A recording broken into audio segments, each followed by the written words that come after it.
Há 6 anos, no dia 20 de março de 2020, o Brasil tomou medidas drásticas com o início da pandemia da Covid-19, como, por exemplo, o fechamento no comércio e de serviços não essenciais.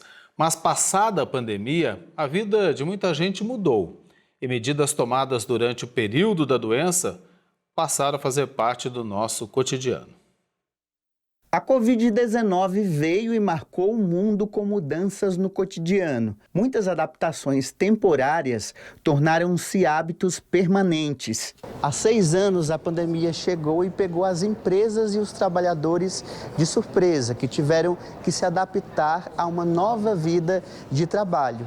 Chegou o trabalho híbrido e também as reuniões online e outras características que entraram no mundo do trabalho e estão presentes até os dias atuais. A gente consegue perceber nuances, daquilo que ficou, e são nuances bem importantes e bem valiosas, porque antes a gente tinha uma rotina de trabalho presencial pesada, porque envolvia você se deslocar, ter o colaborador se deslocando de casa, passando por engarrafamento, congestionamento de trânsito, às vezes a própria distância de casa a trabalho, e já chegando aqui com um certo custo para então começar a se concentrar.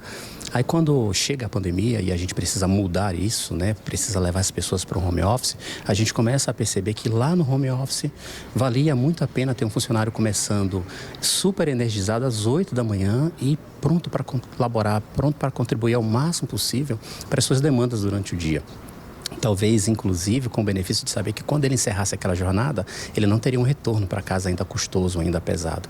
Então, a gente percebe que isso é uma realidade que foi aprendida, foi vivenciada ao longo da pandemia, e quando ela se desinstalou, isso ficou como lucro para as empresas. Nesta empresa de crédito com mais de 900 funcionários, o destaque de mudança foi para a modalidade híbrida, que é quando o trabalhador divide parte da semana com demandas presenciais na empresa e outra parte trabalhando de casa. Eu entendo que o híbrido é um modelo muito bom, porque a gente tem a questão de ter o nosso tempo em família e também ter o tempo na empresa, porque eu acho importante a gente ter a interação, o trabalho em equipe, ter a convivência, isso é importante. A gente frisa muito a questão do trabalho em equipe, Então a gente sempre está precisando um do outro, então estando em casa, a gente está em casa, está focado, mas estando aqui a gente tem equipe, tem o apoio da liderança, a questão da adaptação, Hoje na empresa diminuiu, a quantidade de dias que a gente vem, eu venho 2 vezes por semana, questão de trajeto, ajudou bastante na questão também de estar mais tempo em casa, A gente passava mais tempo fora, a questão da produtividade, ela acabou ficando dividida, você estando em casa, você tem um tempo maior para a questão do trajeto e tudo mais, e tudo foi uma questão de adaptação mesmo. Eu, particularmente, sempre estava acostumada a trabalhar no presencial, no home, você tem a questão de disciplina também, você tem que ter uma disciplina um pouco maior estando em home, mas é tudo coisa que adaptou e ajuda bastante. Nas escolas, novos hábitos ganharam força. Nesta aqui, a tecnologia avançou e a higiene das mãos virou regra desde então. Alguns hábitos, desde aquela época a gente manteve, A questão de higienização, muito mais do que antes. Antes a gente costumava lavar as mãos, porém agora nós intensificamos e continuamos, avisando os alunos, olha, precisamos lavar as mãos, a higienização, como é esse lavar as mãos? Antes, lavava mais rapidamente. Agora, a gente ensina os alunos como lavar as mãos. A tecnologia estava engatinhando antes do Covid. Porém, com o Covid, a gente teve que intensificar, Tivemos que estudar muito e depois dele não teve como negar que foi um avanço muito grande. Entraram-se as plataformas de ensino, investiram muito nisso. Então, hoje nós temos as plataformas, mas temos agendas digitais, a comunicação com os pais passaram a ser digitais, Antes era agenda de papel, hoje não, hoje é agenda digital, então a comunicação passou a ser mais rápida. Mais da metade da vida da pequena Cecília veio no pós-pandemia, mas ela lembra bem do que aprendeu e ficou. Antes eu não costumava lavar minha mão corretamente, eu lavava, mas não muito.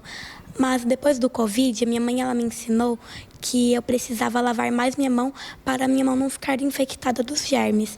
Aí eu até hoje tenho esse costume de lavar a mão e ter essa higienização boa. E para quem dependia das ruas para vender comida, as vendas delivery hoje representam uma boa parte do faturamento. É o caso da Anne, que conta que atualmente cerca de 70% das vendas dos doces é de forma online. E antes da pandemia, essa prática pouco existia na rotina dela. Quando começou a pandemia, eu trabalhava no carrinho na feira, eu vendia geladinho gourmet e doces. Aí, quando começou a pandemia, fechou tudo e foi aquele desespero. Aí, a gente optou por fazer o delivery uma vez na semana.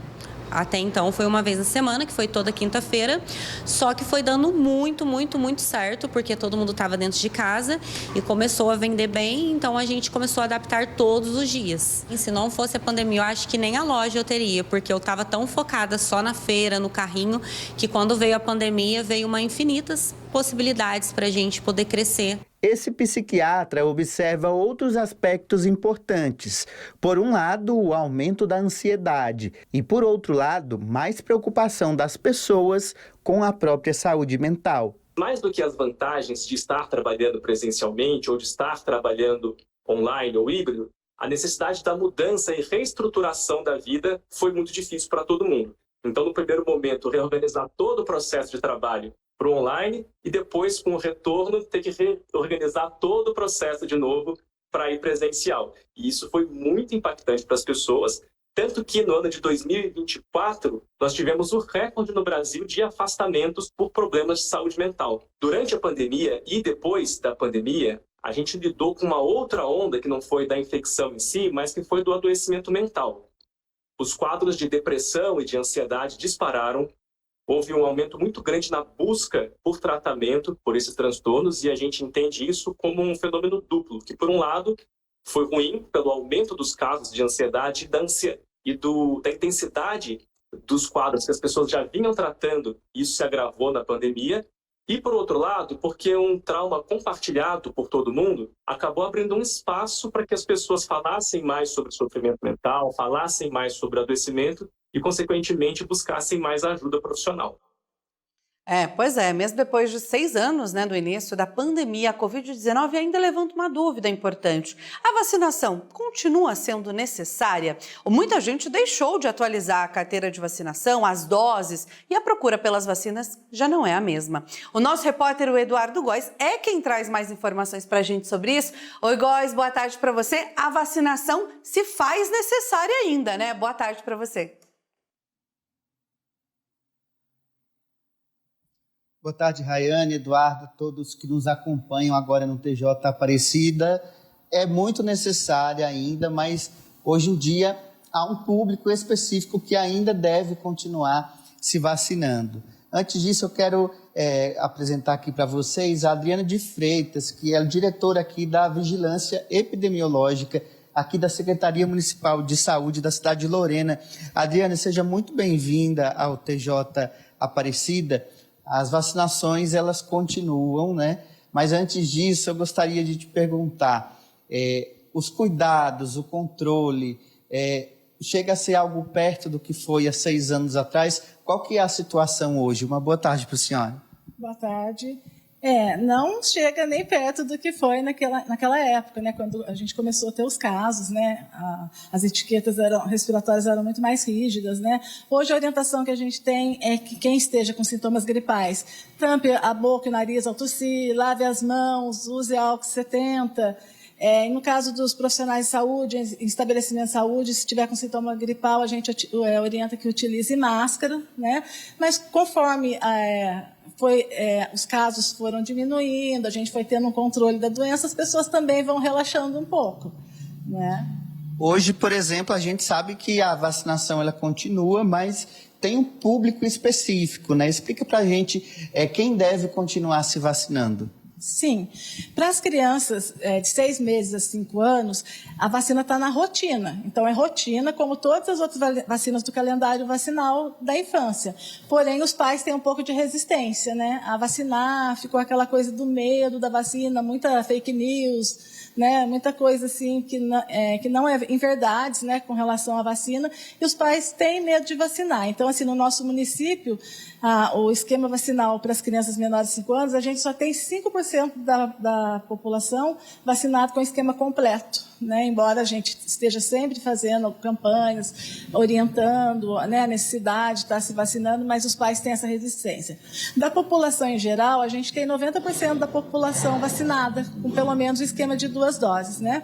Nesse momento, a vacina ela só está indicada para as pessoas que têm alguma comorbidade, né, para os idosos, para gestantes, para as puérperas, pacientes imunossuprimidos. Esses casos têm que tomar, dependendo do grupo, uma vez no ano a vacina, os imunossuprimidos de 6 meses.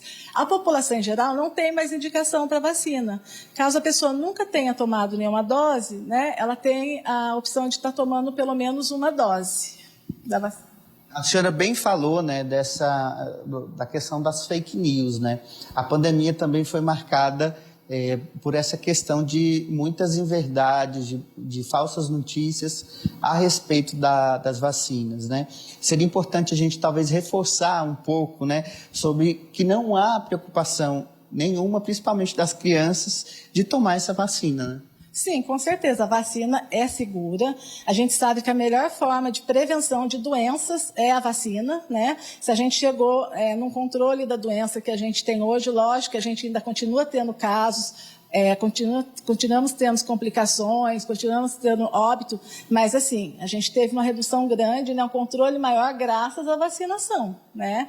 E assim, os grupos mais suscetíveis, vulneráveis, né, que tem algum problema de saúde, é importante que esteja vacinando, né? Porque a pessoa já não tem a saúde muito boa e ela deixa de se vacinar. Se ela adquirir a doença, ela tem a probabilidade de estar complicando, né? A maioria das vacinas é isso, a gente evitar complicações, internações, né? E até óbito, né? Pela vacina. Então, assim, a vacina é muito importante. Eu acho que as pessoas devem continuar vacinando e principalmente as crianças, né? Com tanta doença que está aparecendo agora, né? Não só a Covid, outras doenças respiratórias que também estão tendo um aumento de incidência entre as crianças, é importante a gente estar mantendo essas vacinas em dia. Ok, Adriane, muito obrigado pela sua participação aqui no TJ Aparecida, muito obrigado pelas informações.